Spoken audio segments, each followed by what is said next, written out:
जय भीम. मंगळवार दिनांक 19 ऑगस्ट 2025. सम्राट वाचनमध्ये हा दुसरा लेख आहे. लेखाचं शीर्षक आहे समाज जागृत होण्याची गरज. त्याचे लेखक आहेत प्राध्यापक मनोहर कांबळे. अश्मयुगातून ताम्रयुगात आणि त्यातून पुढील लोहयुगात प्रवास करताना मानवाच्या वागण्यात, बोलण्यात, चालण्यात आणि सामाजिक व्यवहारात असंख्य बदल होत गेले आहेत. त्याने अवघ्या जगाचा भूगोल बदलून टाकला. आजच्या तंत्रयुगात येऊन तो मत्स्याप्रमाणे पाण्यावर तरंगायला व पाण्याच्या तळाशी जायला शिकला आहे. त्याने गरुडाप्रमाणे आकाशात उंच झेप घेण्याचे तंत्र आत्मसात केले असले तरी दुर्दैवाने मानव आजही माणसाशी माणूस म्हणून वागायला शिकला नाही. तसेच चंगेज खानापासून ते हिटलरपर्यंत आणि जगत विजेत्या सम्राटापासून ते राजे महाराजापर्यंतचा इतिहास पाहिला असता त्यांनी आपल्या बुद्धिमत्तेच्या जोरावर सत्ता आणि सामर्थ्य मिळवले असले तरी त्यातून सर्वकालीन आनंद व स्थिरता कोणालाही मिळविता आली नाही. ही प्रगत मानवाची शोकांतिकाच म्हणावी लागेल. याला कारण मानवी मनाच्या संरचनेचा अभ्यास करणाऱ्या बुद्धांनी माणसांचे सुख हे त्याच्या मेंदूत आणि शरीरात असणाऱ्या जैवरासायनिक प्रक्रियेशी निगडीत असते. सत्ताकारण आणि अर्थकारण व भौतिक विकास हे माणसाला खरे सुख देऊ शकत नाही हे सांगितले असतानाही त्याचे भान न ठेवता ते सुख अधिकाधिक कसे मिळविता येईल या विचारातून त्याची तृष्णा वाढत जाऊन मिळालेल्या सत्ता आणि सामर्थ्याचे सुखात रूपांतर करता न आल्याने ते सदैव तृष्णेने आणि दुःखाने ग्रासले गेले. त्यात सत्ताकारणाला धर्म, जात, प्रांत, भाषा, आचार, विचार, वर्णभेद, उच्च नीचता याचा साधन म्हणून वापर केल्याने एकंदरीत मानव सुखी समाधानी राहिला नाही. संतांनीही आपल्या भक्ती चळवळीतून बुद्धांच्या विचारांचा संदेश जनमानसापर्यंत पोहोचविला तरीही तो विचार मानवी मनात म्हणावा तितका रुजला नाही. त्याला कारण अंधश्रद्धा आणि विषमता समाजात एवढी रुजली होती की त्यांच्यात बुद्धांचे तत्वज्ञान व संतांची शिकवण ऐकण्याची मनस्थिती नव्हती. महात्मा फुलेंनी आपल्या विचारांनी आणि लेखणीने तसेच प्रत्यक्ष कार्यांनी विषमता निर्मूलनाचे बीजारोपण केले व त्याला अंकुरित करण्याचे काम राजश्री शाहू महाराजांनी केले.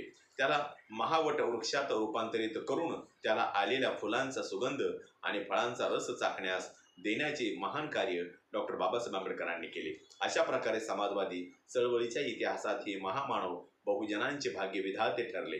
पण बहुजनांच्या मेंदूंची संरचना आणि त्यांच्या शरीराची जीवशास्त्रीय रचना बहुतांश पूर्वकालीन राहिल्याने महात्मा फुलेंनी सत्यशोधक चळवळीतून शिक्षणाचे महत्त्व सांगत असताना, नोकरीची संधी मिळत असताना मनोवादीच्या उत्तम शेती, मध्यम व्यापार व कनिष्ठ नोकरी या मंत्राला भुलून शिक्षणाकडे व नोकरीकडे पाठ फिरून शेतीची वाट धरली.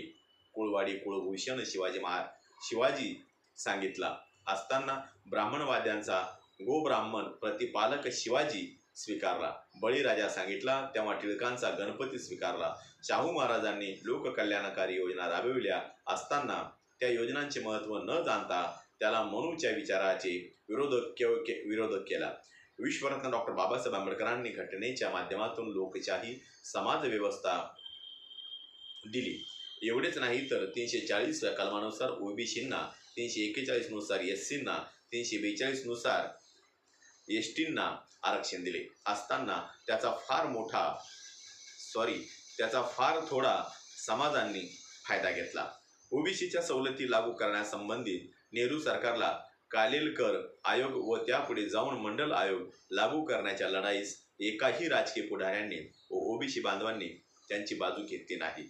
त्या चळवळीत सतत सतर्क व विकसनशील अशा बुद्धिजीवी वर्ग राहिला असता तर लोखंडेची कामगार चळवळ, भालेकरांची शेतकरी चळवळ पुढे नेली गेली असती आणि आज कामगार व शेतकऱ्यांवर जी वाईट परिस्थिती आलेली आहे ती आली नसती. पण तसे न होता त्यांच्या अज्ञान व गाफीलपणामुळे कामगार चळवळ कम्युनिस्ट समाजवाद्यांनी आणि शेतकरी चळवळ प्रथम काँग्रेस नंतर शरद जोशींनी पळविली.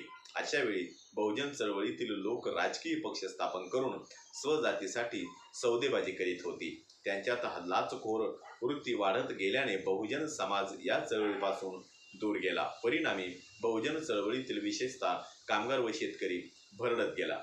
ज्या समाजात गरिबी, अस्पृश्यता, गुलामी, लाचारी म्हणजे काय हे समजले, ज्या समाजात गरिबी, अस्पृश्यता, गुलामी, लाचारी म्हणजे काय हे समजले ते फुले शाहू आंबेडकर चळवळीत उतरले आणि चळवळ जिवंत ठेवली.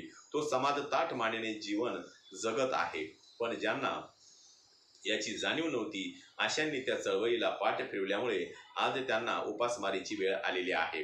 वेळ निघून गेल्यावर काही समाज जागा होऊन आपल्याला घटनेने दिलेल्या सवलतीच्या मागणी संदर्भात मोर्चे काढत आहे.